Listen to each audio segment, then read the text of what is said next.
네, 여러분 안녕하십니까?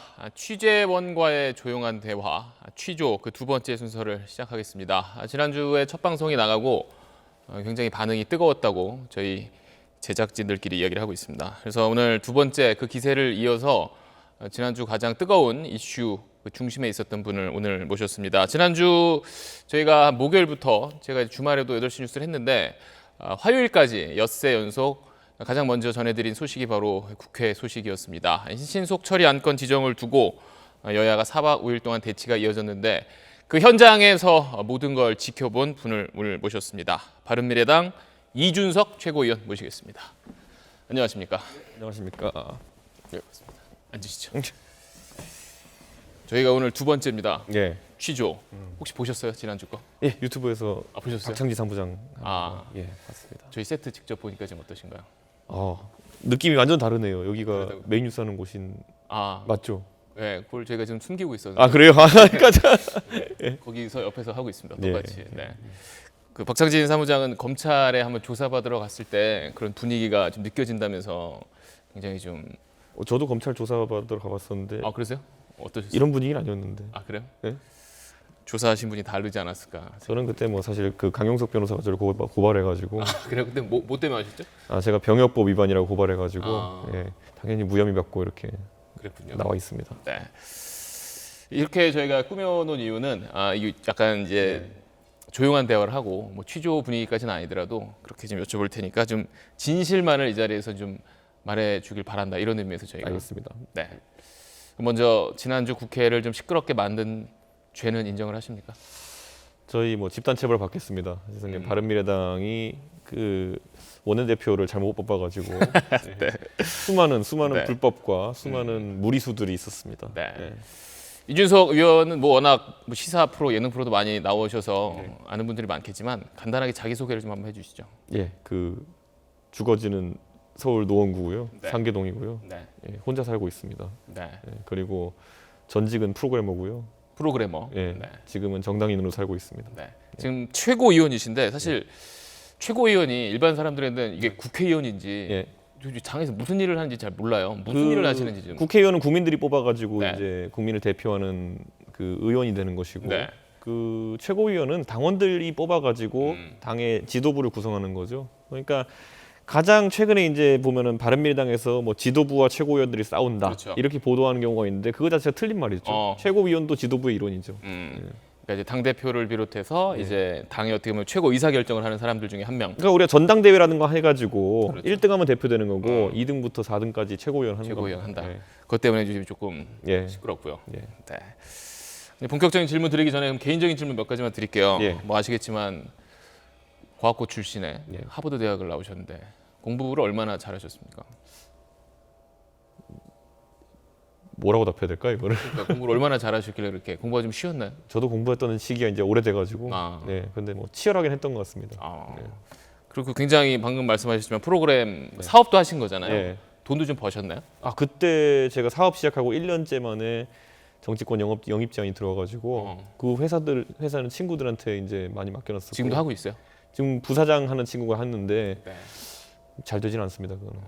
그러니까 말 그대로 사업을 막 이제 해 나가시는 시점인데 예. 정치에 이렇게 왜 갑자기 뛰어들게 되신 거죠? 제가 사업하는 거와 별개로 또 이제 교육봉사단체를 하고 있는데 그렇죠.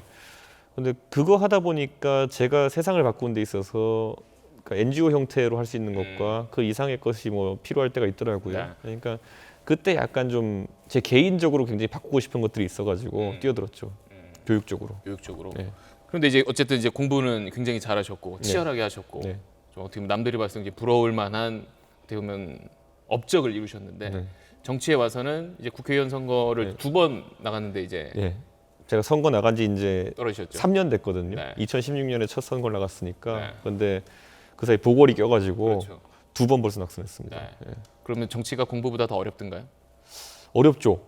공부 같은 경우는 확실히 혼자 해서도 시험과의 싸움 이런 건데 이거는 상대가 있고 저는 첫 선거 대상이 이제 안철수. 네. 거물과 붙으셨죠. 네. 지금의 안철수 대표 모습이 아니라요. 그때는 이렇게 막 살아있는 그렇죠.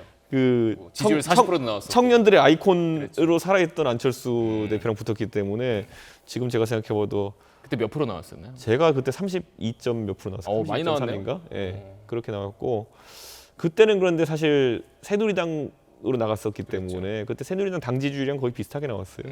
근데 두 번째 나갔을 때는 이제 바른미래당이니까 와, 이게 진짜 고난이도더라고요. 역시 당의 지원이 조금 예전과 조금 그러니까 당 지지율만 6% 7% 이렇게 나오는데 기본으로 받고 가는 표가 없으니까 당선되려면 한 40-50% 받아야 되는데 무슨 작전을 써야 되지? 뭐 이런 생각하게 되더라고요. 아까 잠깐 말씀하셨지만 이제 새누리당에 처음에 네. 이제 영입이 된 거잖아요. 네. 당시 이제 박근혜 전 대통령이 비대위원장일 때 네. 이제 영입이 됐는데 그래서 박근혜 퀴즈라는 이야기도 굉장히 많이 들었어요. 그 이야기를 그 명칭에 대해서 본인 어떻게 생각하세요?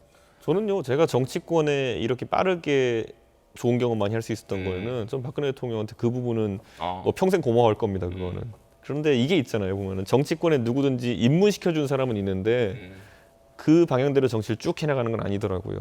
근데 그런 이제 정치 입문 과정 때문에 좀 정치적으로는 좀 뭐 금수저가 아니냐. 그리고 그때 들어왔을 때 어떤 스포트라이트에 비하면 좀 보여준 게 없지 않냐 이런 이야기도 있던데 거기에 대해서는 어떻게 생각하세요? 제가 국회의원이 되면 엄청나게 많은 거 보여줄 겁니다. 되지 못했을 뿐이다.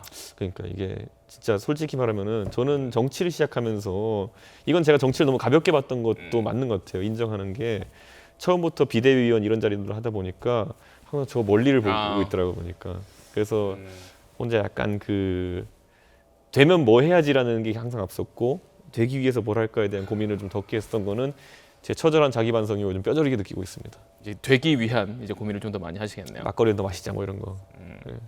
알겠습니다. 그럼 이제 좀 본격적인 예. 지난주 이제 국회 이야기를 좀 해보겠습니다.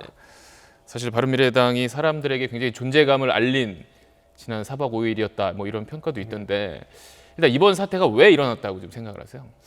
저는요 그 이게 있어요. 당내에서 저희가 바른미래당이 지금까지 무던히도 싸워왔어요. 그러니까 뭐 누구는 보수한다 그러고 누구는 진보한다 그러고 근데 지금까지 싸워도 그냥 막판에 가면 그래 그냥 좋은 게 좋은 거자고 했는데 이번에는 좀 그 정당을 운영하는 방식에 대해 가지고 이견이 있었던 것 같아요. 그래가지고 이게 비민주적이라고 생각하니까 확 들고 일어나는 거죠. 이렇게 이제 쉽게 이제 한번 정리를 하고 가면 이제 여야 사당 원내대표가 모여서 네. 뭐 공수처법이나 선거제 개편안을 뭐 패스트트랙에 올리자고 하고 네. 각 당이 이제 돌아가서 의원총회를 열어서 네. 이제 추인을 받자고 했는데 다른 당 다 괜찮았는데 사실 이제 바른미래당 안에서 조금 이제 잡음이 나온 거잖아요. 그러니까 이게 태생적인 문제점이 뭐냐면요. 그 원래 선거법 협상을 들어갈 때 네. 적어도 선거법 정도 되면 우리가 당론을 정하고 협상에 들어가야 되는 거거든요. 그렇죠. 그런데 바른미래당이 연동형 비례대표제를 당론으로 한 것처럼 돼 있는데 사실 당론이라기보다는 그 갑자기 손학규 대표님이 단식에 들어가면서 그냥 저희가 네, 한참 계시죠. 좀 떠안게 된 과제 중에 하나였어요. 그러니까 사실 그 나이 70 넘으신 대표님이 가가지고 이렇게 단식까지 하시면서 하시는데 누가 거기다 대고 또 아이고 그거 안 됩니다 이렇게 할 수도 없으니까 어영부영 시간이 지나갔던 거죠 그 뒤에. 그래서 뭐 저희 생각으로는 대표님도 뭐 저게 될 거라 생각해서 움직이시는 건 아닐 수도 있겠다. 그러니까 뭐 굳이 또 이제 모양 빠지게 저희가 말리는 모양새를 하지 말자 이랬었는데 쭉쭉 밀고 나가다가 원래 안도 아닌 50% 연동제가 이제 갑자기 네. 4당 합의안이라고 나온 거예요. 그러니까 그때부터는 아니 이건 아닌데 그러니까 굳이 하자면은 저만 해도 저는 선거법 개정을 해야 된다고 생각하거든요. 네. 그런데 저는 할 거면 차라리 연동제를 100%로 하든지 100% 연동제는 어떤 거죠? 100% 연동제는 정당 득표율대로 그대로 이제 의석수를 준다. 이런 개념 보시면 되고요. 50% 지금 준연동제 같은 경우에는 받은 정당 득표율의 절반 정도까지 맞춰놓고 남는 걸 또 이제 나누는 방식이 따로 있는 거예요. 의석수는 한정돼 있으니까. 그러니까 실제 50% 연동제를 하면요. 한 75% 정도 지지율가 맞게 들어가요. 저희가- 전체가 당이한테 이제 득표율의 한 예. 75% 정도는 반영이 된다. 그러니까 저희가 예를 들어 정당 득표율이 한 20%까지 나온다. 네. 그러면은 한 15%에 해당하는 그 전체 의원수가 300석이니까 네, 거기 40석, 45석 40석. 정도까지 나온다. 아. 그 여러 가지 시뮬레이션을 보면 그렇게 나오거든요. 그러니까 사실 근데 그 준연동제라는 것 자체가 워낙 계산하기 어려우니까 심상정 의원님이 알 뭐 필요 사실 없다. 모르셨겠어요? 모르는데 이걸 다 그 언론이 그냥 와서 백브리핑하는 자리에서 털어놓기 좀 그렇다는 취지로 이제 말씀하신 것처럼 복잡하긴 복잡해요. 그러니까 사람들이 봤을 때는 국민들이 이번 사태를 봤을 때는 뭐 공수처법 뭐 그건 좀 대략 알 것 같은데 네. 뭐 선거제 개편안 그리고 뭐 검경 수사권 조정 이게 대체 뭔데 저렇게 국회의원들이 정말 멱살 잡고 싸우는지 이 부분이 이해가 안 된다는 분들이 많아요. 사실 저도 이해를 잘 못하는 부분이 있었으니까. 네. 근데 사실 공수처 같은 경우에는 바른미래당도 보면 저희 안철수 후보랑 과거에 유승민 후보가 둘 다 공수처에 대해서 호의적이었거든요. 네. 근데 이제 공수처 갖고 싸운 거는 어떤 공수처냐 갖고 이제 다툰 거겠죠. 그러니까 누가 기소권을 갖냐 뭐 이런 거. 그러니까 이게 이런 거예요. 그러니까 안민석 의원님이 네. 뭐라고 말씀하셨냐면은 공수처법에 반대하는 야당 의원들이 공수처가 이제 설치되면은 자기들이 감옥 갈까봐 그러는 거다라고 이제 하셨거든요. 근데 그거 자체가 좀 어폐인 것이 아니 공수처를 생긴다 해가지고 없던 죄가 생기는 것도 아니고 그냥 그 담당 영역을 좀 나누는 것일 뿐인데 그렇게 말씀하신 것 자체가 약간 어폐가 있는 거고 그렇다면 지금 문재인 정부의 검찰이 일을 제대로 안 하고 있다는 거거든요. 그러니까 좀 그런 어떤 약간 선동적인 발언들이 많이 섞이면서 이 공수처법에서 어떤 걸 실제 문제가 되는 것이냐는 좀 많이 묻힌 감이 있어요. 그래서 저는 좀 국민들께서 오히려 그러니까 선거법도 마찬가지고 공수처도 마찬가지고 어쩌면 다음 선거에서 유불리를 뛰어넘는 우리 대한민국 사회의 변화가 예상되는 거거든요. 그럼 이번에 바른미래당 안에서 분명 이번 패스트트랙에 올리는 걸 찬성하는 쪽과 반대하는 쪽이 어떻게 보면 갈렸잖아요. 네. 근데 이게 보시기에 어떤 의원들의 개인적인 신념인가요? 아니면 말 그대로 정당 안의 어떤 정치적인 논리에 따라 갈린 건가요? 다들 신념이라 얘기하죠, 당연히. 그러니까 오신환 의원도 신념으로는 반대였다 얘기하는데. 근데 솔직히 보면 저희 당 내부에서도 네. 본인의 유불리 따지는 게 보이긴 보여요. 어떤 유불리를 따지는 거예요? 예를 들어 이번에 가장 영향 많이 미칠 만한 게 그 선거제도에 보면 석패율제라는 게 있거든요. 네. 그 석패율제가 뭐냐면은 원래 1등이 국회의원 되잖아요. 지역구에서 한 명이 되는 네, 거예요. 원래 한 명이 되는 건데 네. 석패율제가 도입되면은 2등 중에서도 그러니까 권역별로 나눠가지고 패자부활전처럼. 바른미래당에서 예를 들어 2등이나 3등이라도 바른미래당 중에서 당선된 사람이랑 표차가 가장 퍼센트가 적게 나는 사람이 한 명 구제되는 거예요. 구제되는. 예. 그러니까 다들 그게 내가 되길 바라죠. 그 한 명이 내가 될 수 있다라고 생각하는. 서울에서 거군요. 내가 1등일 거야. 아니면 뭐 전라북도에서 내가 1등일 거야. 전라도에서 내가 1등일 거야. 경상도에서 내가 1등일 거야. 이런 다들 그 고민을 하고 왜냐하면 지금 바른미래당 지지율 갖고 소선거구제로 1등 하기엔 쉽지 않다는 힘들죠. 생각하니까 뭐 그런 머리가 돌아가는 분들은 또 완전 뭐 표정 싹 숨기고 내 소신이다 이렇게 얘기할 수 있는 거죠. 그런 어떻게 보면 정치적인 이익까지 좀 손익계산서를 따져가면서 예. 했던 게 어떻게 보면 바른미래당 내부에서 의견이 모아지지 않으면서 이게 또 국회의 어떤 충돌까지 이어졌는데. 아니, 그러니까 민주당 의원님들 하시는 말씀 보면은 우리는 의석수에 조금 손해가 있더라도 이것이 소신이기 때문에 합니다 이러거든요. 근데 뒤집어 말하면 그것도 맞는 말이죠 어느 정도는. 그런데 바른미래당 사람들도 마찬가지예요. 저도 그렇고 유승민 대표도 그렇고 또 패스트트랙이라는 절차 자체에 반대하는 사람들은 우리도 연동형 하면 조금은 유리해지는 거 알아요. 소수당도 좀 유리하잖아요. 예. 어쨌든. 특히 유승민 대표나 저같이 인지도가 좀 있는 사람들은 그렇죠. 그 예를 들어 좀 득표를 얻기가 쉽기 때문에 그래도 저희는 선거법이나 이런 그 국회법을 패스트트랙을 하는 건 너무 이제 선례를 남기면 안 된다 이거는. 잘 생각해 보면 왜냐면 이 패스트트랙이라는 게 뭐냐면요. 180석이 넘는 사람들이 모이면은 5분의 3. 예. 그러니까 당 몇 개 뭉쳐가지고 180만 넘기면은 강행 처리할 수 있거든요, 뭐든지. 자기들 마음대로. 그럼 지금까지 이제 선거법은 그래도 좀 합의해야 되는 거라고 사람들이 생각해서 이런 거 안 했던 건데 만약에 다음 선거 결과 예측할 수 없으니까 다음에 예를 들어 뭐 특정 진영이 180석 이상의 의석을 가졌어요. 그럼 또 자기들한테 유리하게 선거법 바꾸려고 하지 않겠느냐. 저는 이런 게 있는 것 같아요. 그 사실 입시 제도를 학부모들한테 정하라고 하면은 다들 내 아들이 학교 가는 내 딸이 학교 가는 그런 제도를 원할 거 아니에요. 그런 것처럼 국회의원들이 180석만 넘기면은 내가 대학 가는 방법대로 입시 제도를 정해버리면은 그럼 그게 불공정한 거거든요. 그러니까 저는 앞으로 이 선례 만들지 않는 게 되게 중요하다고 생각했었어요. 어쨌든 다 그런 생각이 있는데 이제 이번에 정개특위에 있던 그러니까 선거법 다루는 정개특위에 있던 그 두 분은 아무래도 예. 그거에 따르는 쪽이었기 때문에 예. 아무래도 무난히 통과가 됐고 그렇죠. 아무래도 공수처에 있는 이제 사개특위 쪽에서는 이제 반대 신념이 있는 네. 오신환 의원과 이제 권은희 의원 때문에 이제 그런 일이 있었는데 처음 이제 목요일 밤 지난주 목요일 밤에 굉장히 충돌이 세게 좀 있었잖아요. 네. 그때 저희가 지금 통신 수사를 해봤는데 페이스북에 당시 충돌 장면을 이렇게 올리셨더라고요. 부딪히는 장면을. 예. 이때 어디 있으셨어요? 목요일 날? 7층에 있었습니다. 7층이 의안과 법안 받는데. 의안과 그러니까 그 대형 망치와 그 빠루라고 하는 네, 쇠 지렛대와 대형 망치가 등장했던 그 현장에 있었습니다. 현장이 있었어요. 예. 주로 어떤 분들이 저를 이렇게 막 봤을 때 그러니까 얼굴 아는 국회의원분들은 잘 안 보이고 좀 젊은 사람들, 그러니까 뭐 보좌관들이 아닌가 싶던데. 솔직히 말하면요, 의원들 되게 여기에 그 식빵에 건포도 같이 박혀 있었어요. 아 중간 중간. 네, 그러니까 이게 그런데 그 모 의원님 같은 경우에는 네. 굉장히 주도적으로 지휘관 역할을 했는데 그분이 좀 체구가 작으셔가지고 드러나지 않았던 잘 보이지 않고. 네, 그런 정황이 있었고. 네. 근데 실제로 우리가 막 봤을 때 정말 이렇게 막 끌어당기고 막 뭐 땀 흘리고 이런 분들도 굉장히 많대요. 그러니까 그날의 전투 양상을 보여드리면요, 문이 왼쪽에도 하나 있고 오른쪽에 하나 있어요. 7층 의안과 들어가는 문. 외양가 들어갔는데 왼쪽이 작은 문이고 오른쪽이 이제 그 망치로 부수려고 했던 큰 문이거든요. 왼쪽이 이제 소위 말하는 자유한국당 진영, 오른쪽이 민주당 진영이었습니다. 자유한국당은 막아야 되는 거 아닌가요? 그러니까 그 상황이 어떤 거였냐면은 오른쪽에 있는 사람들이 이제 민주당 사람들이 그 문을 뚫고 들어가려고 노력하는 상황이었고 왼쪽에서 계속 밀고 들어가가지고 자유한국당 그 당직자들과 보좌관들이 막으려고. 바리케이트를 치려고 했던 그런 상황이었죠. 근데 저는 그 뭐라고 할까요? 소싸움 보는 느낌 있잖아요. 약간 네. 이게 차라리 무슨 뭐 도구를 사용해서 싸우는 건 모르겠는데 이렇게 막 서로 이 소들이 뿔 들이밀고 서로 이제 밀어내려고 하는 것처럼 진짜 영차 이런 게 구호였어요. 네. 근데 그 저희가 뭐 자꾸 뭐 공사장에 쓰는 이제 연장들이 자꾸 등장했다라고 그걸 누가 이걸 갖고 왔냐라고도 사실 당 사이에서도 논란이 됐는데 현장에 계셨잖아요. 그 누가 썼는지 보셨어요? 근데 누가 썼는지는 봤는데 그 사람이 국회 사무처 직원인지 아니면 민주당 쪽 사람인지는 제가 얼굴들을 모르니까 모르죠. 모르는 사람이었어요. 근데 잘 보면은 처음에는 그 우리 일반 못 박는 작은 망치로 이제 그 문을 따려고 했거든요. 그때는 제가 봤을 때는 언뜻 봤을 때 민주당 쪽 당직자였던 것 같아요. 근데 나중에 이 큰 도구들이 등장할 때는 오히려 사람들이 도구가 크고 약간 다칠 가능성이 있으니까 좀 이 모세의 기적처럼 벌린 그런 상황이라 가지고 그때는 누구였는지 제가 잘 모르겠습니다. 그 권력을 위해 투쟁하는 인간의 추악한 본성.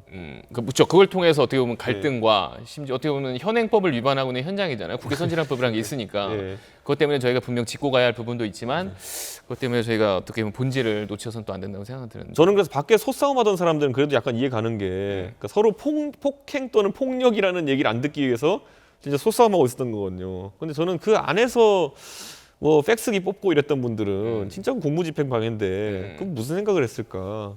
거기서 이렇게 딱 붙었을 때 좀 이렇게 서로 알던 사람도 있고 좀 분위기가 좀 어색하지 않나요? 저만 해도요. 그 보좌진은 아니지만은 제가 저는 약간 한 4, 5m 떨어진 곳에서 보고 있었는데 그 민주당 쪽 그 무더기에서 갑자기 막 어떤 사람이 와이셔츠에 막 땀 젖어가지고 알던 분인가? 네, 이렇게 해서 나왔는데 제가 그분하고 딱 봤더니 이철희 의원이에요. 저랑 방송도 같이 하고 친하잖아요. 그러니까 이철희 의원 딱 보면서 저희가 딱 보고 그건 진짜 그 방송용을 막아뜬다고 하죠. 1, 2, 서로 할 말을 3, 4, 5 한 다음에 그냥 서로 아무 말 안 하고 휙 돌아갔어요. 이렇게. 이철희 의원이 뭘 하고 그러니까 막 그 무리 속에 섞여 있다 나오신 거예요? 네, 진짜 이철희 의원도 땀이 이제 굉장히 많이 나시더라고요. 이철희 의원도 보좌관 출신이시잖아요. 그렇죠. 그러니까 이 김학이랑 많이 있었죠. 옛날 기억 나시겠죠. 이제 보면은 솔직히 동물국회 시절에 이런저런 지휘하시더라고요 보니까. 근데 네. 저만 해도 이렇게 마주치니까 싸늘하더라고요. 거기서 약간 어색해지고. 그러니까요. 그 영화 태극기 휘날려 이런 거 보면은 예? 장동건과 원빈. 그러니까 내 형제인데 저기 가서 북한군에서 나를 죽이러 오고 있고 이런 느낌 있잖아요. 약간 그런 느낌. 근데 어쨌든 그럼 싸움을 보면 사실 말려야 되는 거잖아요. 말려야 한다는 생각은 들지 않으셨나요? 이게 제가 죽인 건지 죄송한 얘기지만은 참 그 한동안 거기 취해 있었어요. 취해 있었다. 아까 말했던 그 참 인간적인 그 서로 간의 그 뭐랄까 인간적인. 욕심이 드러나는 모습 이런 걸 보면서 추악한 내면이 그대로 드러나는. 예. 근데 또 어떻게 보면은 그걸 왜 보좌관들이 하고 있나라는 생각도 하긴 했어요. 그러니까 저도 이번에 보기에 그런 약간 위험한 일을 어떻게 보면 선두에는 좀 이렇게 보좌관들 내보내고 그러니까 의원들은 좀 뒤로 숨은 게 아닌가 이런 생각 들더라고요. 그렇죠. 그리고 나경원 의원이 등장할 때 보니까 참 또 처음 보는 광경. 어떤가요? 이렇게 그 여성 보좌진 3명 이렇게 주변에 삥 둘러싸서 훌라후프 같이 나경원 의원을 방어하면서 이렇게 쭉 돌아가더라고요. 실제로 현장에서 봤을 때 한국당 의원들은 어땠어요? 그냥 그러니까 이게 한 10년 만에 있는 일이기 때문에 지금 보좌진 들어온 분들도 예전에 모르죠 이런 분위기를. 그러니까 다들 구호를 뭐라 할까 이렇게 했는데 이런 상황이 있었어. 재밌는 상황들이 뭐냐면 처음에는 그 독재 타도 헌법 수호 이런 거 외쳤잖아요. 그랬더니 이제 민주당 쪽에서 처음에 대응을 잘 못하다가 구호를 뭐로 했냐면은 뭐더라? 독도수호. 뭐 이거. 아니 국회 싸움 징역 5년인가? 맞고를 딴 걸로 외쳤다고? 네, 근데 그 구호가 징역 5년이었어요. 징역 5년으로. 네. 그러니까 약간 이제 이쪽 자유한국당 쪽 그 보좌진들이 움찔하더라고요 보니까. 혹시 퇴정당할 수도 있고. 그런데 그 다음엔 또 이제 또 다른 쪽으로 재밌는 일이 뭐냐면 어떤 이제 제가 봤을 땐 정의당인지 민주당인지 당직자 좀 되는 분이 와가지고 자유한국당 보좌진들 이제 서로 힘쓰고 있는데 가서 한두 명이 가서 이제 막 옆에서 딴소리하면 좀 힘 빠지라고 하는데 거기서 그 당신들이 민주화 운동을 알아 이러면서 막 이렇게 막 했어요. 그랬더니만은 자유한국당의 보좌진들이 입을 모아가지고 에이 꼰대 꼰대 꼰대 이렇게 하는데 자유한국당 민주당한테. 그분이 또 이제 얼굴 빨개져서 도망가시고 그러니까 이게 그러니까 한국당이 헌법 수호를 외치는 거에 대해서 네. 뭐 이해찬 대표도 뭐 말을 외칠 자격이 있냐 막 이런 얘기도 했었잖아요. 네. 근데 뭐 제가 봤을 때는 젊은 세대들이 이제 보좌진이 많기 때문에 그렇다고 해서 예를 들어 이런 거죠. 예를 들어 민정당 시절에 있던 사람들한테 독재 이런 프레임을 씌우면 모르겠지만은 그 사람들은 이제 거기에 반대하면서 꼰대 프레임을 씌우는 거죠. 그리고 저기 최이배 의원이 또 한동안 감금됐었잖아요. 아 그거죠. 이제 그 감금 이후에 저희가 이제 그 감금 풀려나고 그날은 어쨌든 사개특위가 무산됐거든요. 문 열렸죠. 네, 그 다음에 저희 바른미래당 의원들끼리 앉아가지고 이제 바른정당 출신 의원들끼리 앉아가지고 있는데 최이배 의원은 어떻게 된 거야? 이렇게 막 사람들이 물어봤어요. 구해주러 안 가셨었어요 그때? 저희는 구할 입장은 아니었고요. 아니 그 혹시 위험에 처했을 수 있으니까. 네. 그런데 그 오신환 의원이 원래 최이배 의원 친하거든요. 아, 그래요? 근데 전화해봤더니만 그러더라고요. 처음에는 이제 그 한국당 의원님들이 한 분씩 오셔가지고 그 최이배 의원 차 한잔 합시다 이렇게 이제 했다는 거예요. 네, 그래서 이제 근데 차를 또 무슨 여럿이 왔으면 여럿이 한 번에 먹는 것도 아니고 개별적으로 또 이제 한 명씩 또 상담을 또 하고 이렇게 순서대로. 하셨다 그래요. 근데 최이배 의원님이 이제 그 밖에 막 창문 받고 얼굴 내미고 인터뷰도 하고 했잖아요. 근데 어느 순간 좀 이제 벙찐 게 뭐냐면은 민경우 의원님이 오셨대요. 한국당. 네. 네, 그 민경우 의원님이 오시더니만은 그 민경우 의원님이 그 가방을 뭐 하나 들고 왔대요. 네. 근데 그게 뭔가 했더니만 마술 가방을 들고 왔대요. 마술 가방을요? 예. 그러더니만은 뭐 최이배 의원한테 마술을 보여준다고 해가지고 네. 뭐 첫사랑 이름 맞추기인가 뭐 이런 것부터 해가지고 그 심각한 자리에서. 예, 그 마술 보여주기 시작하면서 근데 마술이란 게 생각해 보면 민경우 의원님이 아마추어 마술사예요. 예, 그러니까 뭐 자주 하시죠. 뭐 술자리 같은. 그러니까 이 공연을 계속 보면 끝이 없는 거예요. 그때 그래서 최이배 의원이 이제 창문 뜯고라도 탈출하겠다 이렇게 해가지고 이제 그때 본격적으로 소방에 연락을 한 게 그때인가요? 네, 그래가지고 이제 탈출을 이제 하겠다 하니까 그 위험하니까 그냥 가라 이렇게 해서 이제 풀려준 건데 사실 거기서는 그 나중에 그 해명이 그래서 나왔어요. 최이배 의원을 감금한 건 아니다. 실질적으로 대화를 하면서 마술도 보여주는 등 훈훈한 분위기였다. 이렇게 이제 진짜 그 얘기를 했었나요? 자유한국당에서 해명했어요. 그렇게. 그 뭐 설득하러 간 거라고 나경원 그러니까 설득하러 가서 우리는 그 차도 같이 마시고 마술도 보여주는 훈훈한 분위기였다. 이렇게 한 거였어요. 그래서 회의장 가기 전에 좀 마술을 좀 보고 가라 이런 식으로. 뭐 저도 해석은 안 돼요. 근데 하여튼 뭐 그런 상황이 있었습니다. 예. 실제 아마추어 마술사인가요? 민경우 의원? 예, 실제로 아마추어 마술을 하신다고 합니다. 예. 그런 또 일이 있었군요. 네. 근데 어쨌든 패스트트랙은 결국 막지를 못했습니다. 애초에 뭐 지연은 가능했겠지만은 막을 수 있는 것이었냐에 대해서는 다들 좀 회의감이 있었죠. 가장 이제 어쨌든 이번 것 때문에 유승민 이제 전 대표도 굉장히 이제 앞장서서 반대를 하곤 했는데 박지원 의원 이런 말을 했어요. 이번 사태의 가장 큰 수혜자는 유승민 의원과 안철수 전 대표였다라는 말을 하던데 이 말에는 어느 정도 동의를 하시나요? 저는 동의는 못합니다. 왜냐하면 유승민 의원 같은 경우에는 이번에 어쨌든 본인이 패스트트랙을 저지하겠다고 했는데 전술적 목표를 달성하지 못했거든요. 그렇기 때문에 뭐 박지원 의원님이 왜 그런 평가를 하셨는지는 잘 모르겠습니다만은 내부적으로는 지금 굉장히 심각한 상황입니다. 심각하다는 건 본인이 이걸 막지 못했다라는 생각?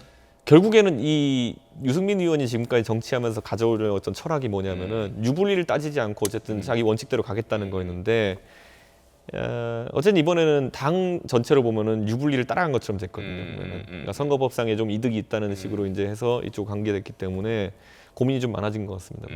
그것 때문에 이제 바른미래당이 사실상 깨지는 거 아니냐 이런 뭐 관측들이 굉장히 많은데 어떻게 보세요? 근데 그 깨지는 거는요. 그 다들 좀 부정적으로 보는 게 원래 개혁 보수하겠다고 이제 새누리당에서 뛰쳐나오면서 바른정당 했는데 갈수록 이렇게 세력이 축소되는 모습을 보이는 것 자체가 좋지 않고 지금 8명 남았죠 바른정당. 네.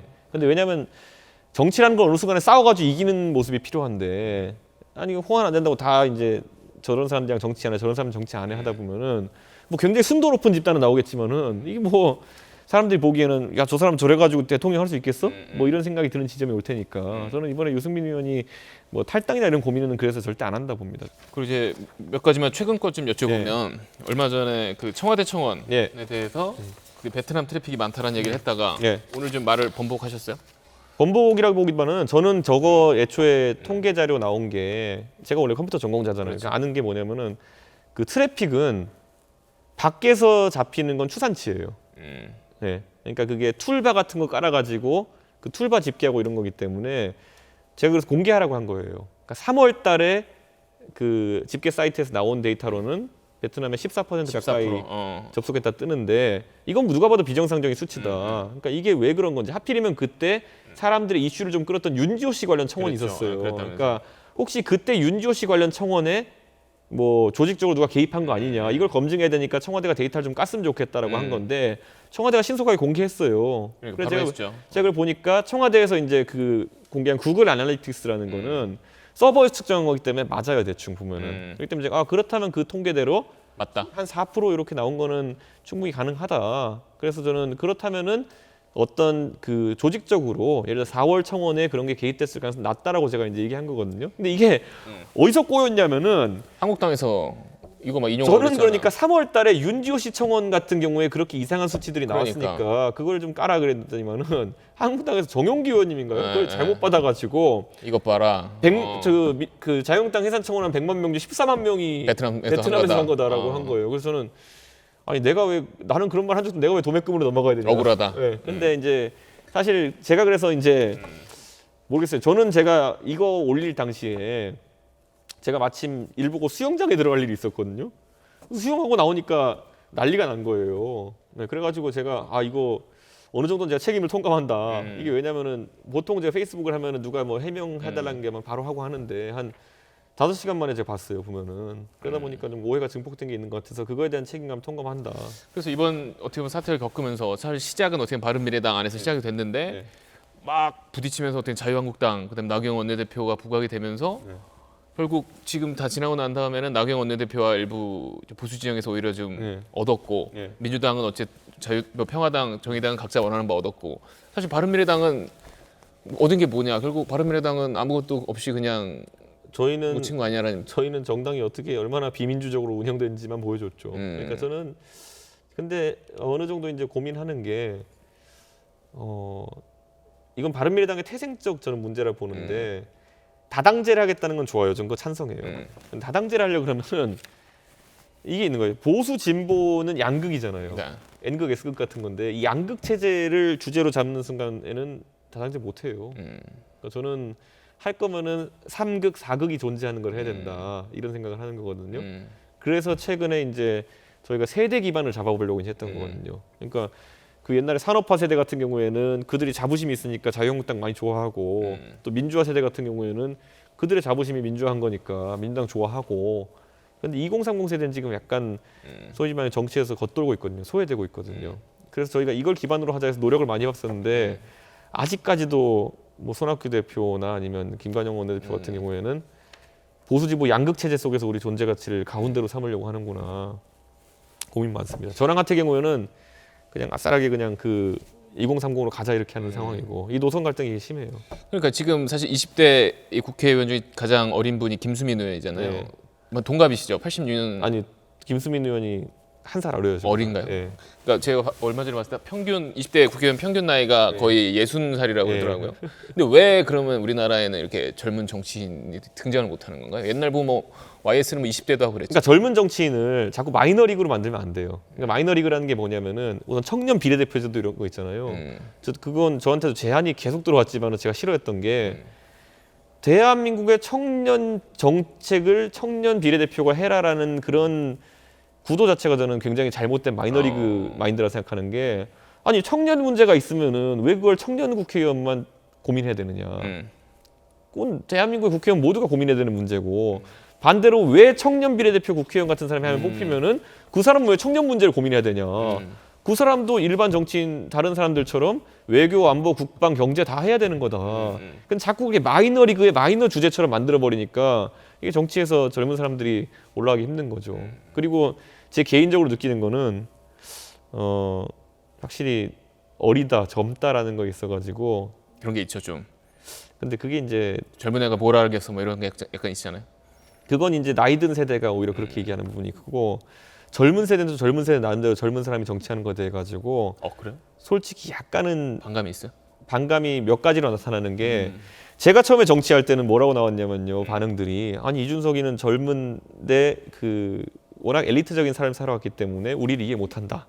뭐 이런 식의 프레임이 작동했어요. 복수절을 모를 거야 뭐 이런 거. 예, 그런 거. 제가 실제로 어떤 환경에 살아왔는지와 별개로 그거 이렇게 나왔고 자 그러면은 그때 박근혜 대통령이 그러면은 손수조라는 제 친구죠. 손수조라는 그 다른 예전에 부산에. 젊은 사람을 영입했더니만은 거기엔 또 이렇게 얘기하더라고. 쟤는 그냥 소위 말하는 그냥 작가 지망생인 취준생인데 쟤는 우리보다 나은 게 하나도 없는데 왜 우리 대표로 인정해야 되느냐. 이 두 가지가 동시에 동작해요. 그러다 보면은 제가 이제 이번 요즘은 거꾸로 물어보는 게 뭐냐면은 그렇다면은 젊은 정치인은 어떤 사람이어야 됩니까? 라고 주관식으로 물어보면은 다들 그건 잘 모르겠다는 취지로 얘기해요. 그러니까 어떻게 보면 정치 우리의 어떤 판 자체를 좀 바꿔야 되는 부분이긴 네. 한데 저희가 오늘 좀 시간이 돼서 저희가 오늘 좀 새로 준비한 게요. 네. 취조 좀 컨셉 맞게 예능에서를 많이 해보셨으니까 저는 이거 어떻게 하는지 모르. 여기 손 한번 넣어보실래요? 손 대시고 기다리시고 뭐 질문은 제가 한번 3가지만 할게요. 짧게. 네. 그럼 이제 질문을 하면 되는 거죠. 네. 나는 정치를 한 거를 후회한다. 후회 안 합니다. 아니다.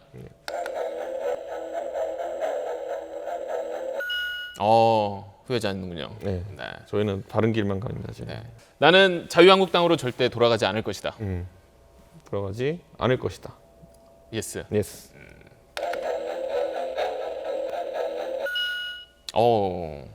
기계가 좋네요. 굉장히 솔직하신 분이네요. 정치인들이 거짓말을 많이 하는데. 네, 그러니까요. 마지막 질문 드리겠습니다. 네. 너무 진실만 나오니까.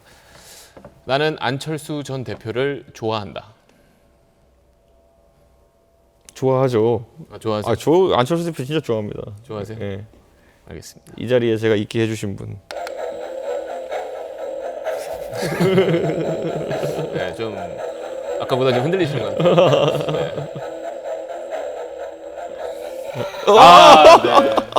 드디어 예. 좋아하신다고 하셨는데 기계 잘 듣네요. 네. 많이 좋아하시는 줄 알았는데요. 예, 안철수 대표 제가 네, 이 자리에 있게 해주신 분인데. 예, 항상 저와의 갈등 관계 속에서 네. 서로 윈윈하기를. 네, 이준석 의원의 속마음을 잘 알아봤습니다. 예. 네. 자, 이제 몇 가지 좀 정리를 하겠습니다. 아까 이제 공부보다 정치가 더 어렵다고 했는데 네. 뭐 공부로서는 100점을 맞으셨지만 정치인으로서 본인의 성적을 매긴다면 몇 점인 것 같으세요? 아직 등급 판정 불가입니다 지금. 솔직히 제가 저한테 정치인이냐 방송인이냐 물어보는 사람도 있어요. 근데 이런 게 있는 것 같아요. 그러니까 젊은 사람이 정치하는 데 있어가지고 또 남한테 손 안 빌리고 계속 뚫고 올라가기 위해서 저는 제가 고육지책으로 제가 예능 방송도 하고 다 했습니다. 그래서 남한테 비단지고 살기 위해 노력했고 정치라는 건 지금도 제가 당에서 최고위원 하면서 당원들의 과분한 사랑을 받았지만은 그다음에 선출직이 되는 순간부터 또 이제 국민을 위해 일할 길이 있겠죠. 그럼 마지막으로 이준석이 꿈꾸는 정치는 뭔가요? 저는 공정사회가 가장 꿈꾸는 사회예요. 그래서 아까 말했듯이 산업화 세대, 민주화 세대 다음에 무슨 세대가 될까? 공정사회 만드는 공정세대가 될 거라 보고 왜냐하면 저는 제가 어릴 때부터 살아왔던 걸 이제 반추해 보면요. 그냥 예를 들어 서울의 변두리에서 공부 하나 잘해가지고 장학금 받아서 유학 갔다 오고 또 나중에 정치까지 할 수 있는 이 길이 제 다음 세대한테도 열려 있었으면 좋겠어요.